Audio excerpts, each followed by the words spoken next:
All right, Bart, after watching Sunday's game and actually hearing what all these guys had to say, are they using Garrett Wilson properly, and are they featuring him enough? Not at all. I mean, we've heard this.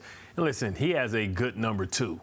But we see teams with only one player still find ways to get their star receiver the ball by, utilizing him in different roles. I mean, how many times did we hear CeeDee Lamb last year talk about the lack of targets, and then he was able to, be one of the top most targeted players in the NFL.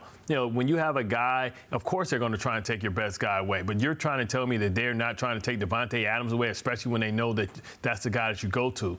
This sounds like, trying to stay face and trying to keep Garrett Wilson, feeling good. And, Garrett Wilson knows the facts. The facts is, when you get to it, he was lost in the middle of the game.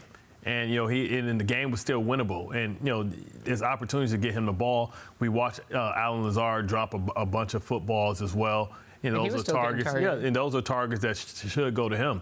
Even if Garrett Wilson is good enough that you force the ball to your best player, because you're going to say, hey, I believe that he can catch the 50-50 balls. And, it looks like he feels dejected. Like you talk about the 7 targets. I think that's, and a lot of those came at the last final drive. Exactly, when you had to just force balls into him. So I think, you're a very good risk of losing this guy if you don't figure this thing out. And, unfortunately, the season's coming to the end, so it's going to have to be a lot of counseling after the season. And could be with a new quarterback, could be with a new coach. But if it's with the same quarterback, they got to get on the same page. We see guys with great, targets. We got Tyreek Hill and Waddle. You got A.J. Brown and Devontae Smith. You got Addison and Jordan Jefferson. It's no reason why the disparity should be so great. Well, you heard Jeff Ulbrich say we have to get him the ball more. How though? Let me tell you something. First of all, this is Ulbrich's job. Like, it should be coming down to the last game. This isn't something that just crept up. Now, I know before Davante Adams came, Garrett Wilson was getting all the targets. He was getting more targets than mostly anybody, and Allen Lazard was getting some. But Garrett had, targets where he had 13 or 20 targets or something like that. He was damn near leading the league.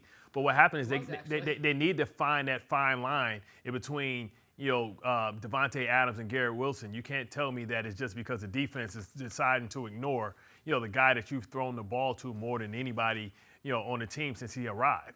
So, I mean, they have to get on the same page. But, I'm concerned that I don't want Garrett Wilson to start feeling like Jamal Adams did when he just wanted out and he forced his way out. And, hopefully they can, convince him to give it one more chance. But he's extension eligible. But when he's not happy and he's sad and unclear about the future, you can't just force a player to say, hey, we're just going to hold your rights and, we're going to franchise tag you, pick up your 5th-year option. Because nowadays, if guys don't want to be here, they can find a way to get themselves out.